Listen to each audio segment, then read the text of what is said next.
NASA. I have recently been made aware that you are looking for applicants to go on the first human mission to Mars. This may seem a little unconventional, but today I'm going to go over all the reasons why I am not fit for this position. Okay, so it says here that you need your applicants to be resilient, adaptable, curious, trustworthy and able to trust, and creative. Now, there's a sign of my unprofessionalism right there. I had to read off the list to remember what to do. Okay, so I think I am fairly creative and intelligent, but I don't think it's the kind that would be useful for space travel. Like, I'm the kind of creative where, like, I can come up with a doodle of a unicorn with spider legs, and I don't know how useful that would be on Mars. As for the ability to trust, I have been told I'm fairly trusting of people, but I don't know how trusting I can be of non-people. Like, what if we meet aliens up there? I mean, I don't want to assume that they're all bad, but I'm just saying I would be cautious, and that caution could end up jeopardizing the mission. I'm worried that I might get some alien xenophobia because I've never seen one before. Okay, curiosity. I suppose I'm curious about what's out there in the same way that I might be curious what's it like to, say, have a Men's Warehouse membership card. But it doesn't really mean it's something I need to go out and venture. I'll let someone else do that and tell me what it's like. Adaptability. Okay, this is where we start getting into the nitty-gritty. Adaptability can be a bit of a struggle for me.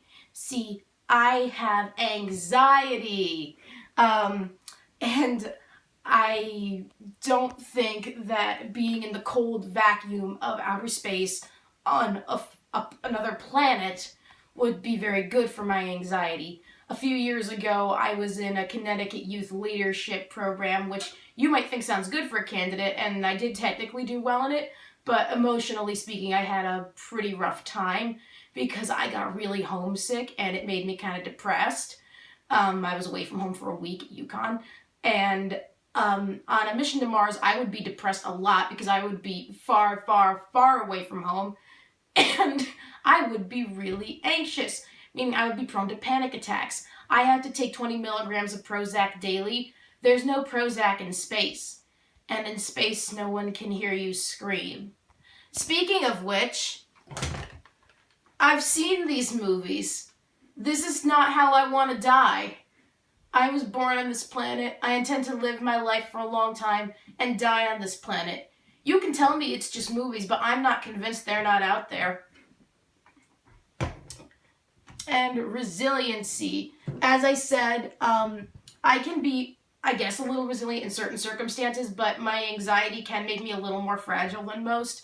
And I know you need applicants who are psychologically healthy, and I don't think someone who has to be on regular medication really fits that quota.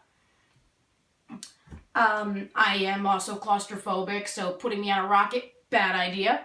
I get bored really fast. Like, I can't live without my cartoons or my drawing pad to doodle things. Like, there's not going to be any Has-Been Hotel or DuckTales or Steven Universe or Camp on Mars, I should say. See, I can't even use the right grammar. And that's no good. That's just no good. No, you can't make me. I'm not going. There's another sign of how bad I am at this. I keep going, and a lot. I sound like a Neanderthal. And to close this off, I actually truly believe that as a human being, my place is here on Earth. This planet is far from perfect. It is an overpopulated, polluted, crazy little nightmare dumpster fire mess of a planet, but it is also my home. There's lots of good things about it, and I want to stay here for the sake of those good things, and for the sake of making my little scrap of the solar system a better place. I don't want to just fly away to another planet. And that is about all I have to say. Don't pick me.